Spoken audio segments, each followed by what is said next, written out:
Chapter 5. Usually, at the morning ritual when the family members told their dreams, Jonas didn't contribute much. He rarely dreamed. Sometimes he awoke with a feeling of fragments afloat in his sleep, but he couldn't seem to grasp them and put them together into something worthy of telling at the ritual. But this moment was different. He had dreamed very vividly the night before. His mind wandered while Lily, as usual, recounted a lengthy dream, this one a frightening one in which she had, against the rules, been riding her mother's bicycle and been caught by the security guards. They all listened carefully and discussed with Lily the warning that the dream had given. "Thank you for your dream, Lily," Jonas said the standard phrase automatically and tried to pay better attention while his mother told of a dream fragment, a disquieting scene where she had been chastised for a rule infraction she didn't understand. Together, they agreed that it probably resulted from her feelings when she had reluctantly dealt punishment to the citizen who had broken the major rules a second time. Father said that he had no dreams. "Gabe?" Father asked, looking down at the basket where the new child lay gurgling after his feeding, ready to be taken back to the nurturing centre for the day. They all laughed. Dream telling began with threes. If new children dreamed, no one knew. "Jonas?" Mother asked. They always asked, though they knew how rarely Jonas had a dream to tell. "I did dream last night," Jonas told them. He shifted in his chair, frowning. "Good," Father said. "Tell us." "The details aren't clear, really," Jonas explained, trying to recreate the odd dream in his mind. "I think I was in the bathing room at the House of the Old." "That's where you were yesterday," Father pointed out. Jonas nodded. But it wasn't really the same. There was a tub in the dream, but only one, and the real bathing room has rows and rows of them. But the room in the dream was warm and damp, and I had taken off my tunic, but hadn't put on the smock, so my chest was bare. I was perspiring because it was so warm, and Fiona was there, the way she was yesterday. "Asher too?" Mother asked. Jonas shook his head. "No, it was only me and Fiona, alone in the room, standing beside the tub. She was laughing, but I wasn't. I was almost a little angry at her in the dream, because she wasn't taking me seriously." "Seriously about what?" Lily asked. Jonas looked at his plate. For some reason that he didn't understand, he felt slightly embarrassed. "I think I was trying to convince her that she should get into the tub of water." He paused. He knew he had to tell it all, that it was not only all right but necessary to tell all of a dream. So he forced himself to relate to the part that made him uneasy. "I wanted her to take off her clothes and get into the tub," he explained quickly. "I wanted to bathe her. I had the sponge in my hand, but she wouldn't. She kept laughing and saying no." He looked up at his parents. "That's all," he said. "Can you describe the strongest feeling in your dream, son?" Father asked. Jonas thought about it. The details were murky and vague, but the feelings were clear, and flooded him again now as he thought. "The wanting," he said.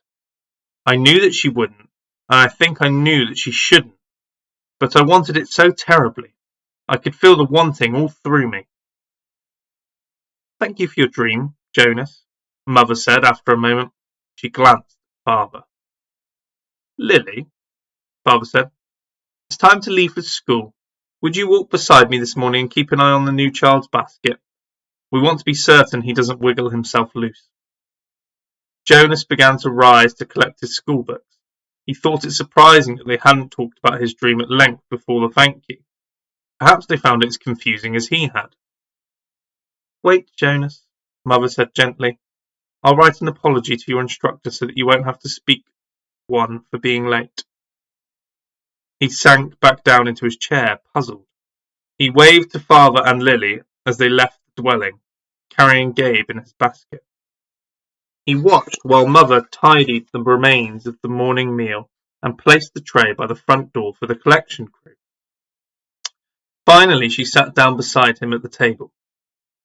"Jonas," she said with a smile, "the feeling you described as the wanting, it was your first stirrings.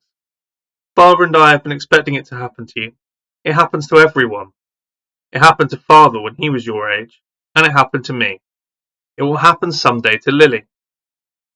And very often," Mother added, "it begins with a dream." Stirring. He had heard the word before. He remembered that there was a reference to the stirrings in the Book of Rules, though he didn't remember what it said. And now then the speaker mentioned it. Attention, a reminder that stirrings must be reported in order for treatment to take place. He had always ignored that announcement because he didn't understand it, and it had never seemed to apply to him in any way. He ignored, as most citizens did, many of the commands and reminders read by the speaker. "Do I have to report it?" he asked his mother. She laughed. "You did, in the dream telling. That's enough."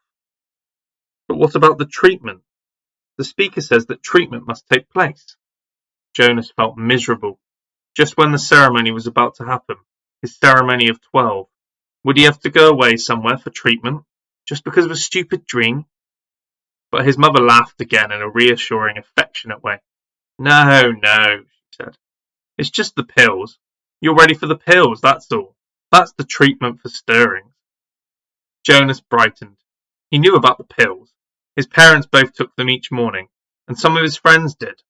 He knew. Once he had been heading off to school with Asher, both of them on their bikes, when Asher's father had called from their dwelling doorway. "You forgot your pill, Asher." Asher had groaned good-naturedly, turned his bike, and ridden back while Jonas waited. It was the sort of thing one didn't ask a friend about because it might have fallen into that uncomfortable category of being different. Asher took a pill each morning, Jonas did not. Always better, less rude, to talk about things that were the same. Now he swallowed the small pill that his mother handed him. "That's all?" he asked. "That's all," she replied, returning the bottle to the cupboard. "But you mustn't forget. I'll remind you for the first weeks, but then you must do it on your own. If you forget, the stirrings will come back. The dreams of stirrings will come back. Sometimes the dosage must be adjusted." "Asher takes them," Jonas confided. His mother nodded, unsurprised. "Many of your groupmates probably do. The males, at least. And they all will, soon. Females too." "How long will I have to take them?" "Until you enter the house of the old," she explained. "All of your adult life. But it becomes routine after a while. You won't even pay much attention to it." She looked at her watch. "If you leave right now, you won't even be late for school. Hurry along. And thank you again, Jonas," she added, as he went to the door, "for your dream." Pedalling rapidly down the path, Jonas felt oddly proud to have joined those who took the pills. For a moment, though, he remembered the dream again. The dream had felt pleasurable. Though the feelings were confused, he thought that he had liked the feelings that his mother had called stirrings. He remembered that upon waking, he had wanted to feel the stirrings again. Then, in the same way that his own dwelling slipped away behind him as he rounded a corner on his bicycle, the dream slipped away from his thoughts. Very briefly, a little guiltily, he tried to grasp it back, but the feelings had disappeared. The stirrings were gone.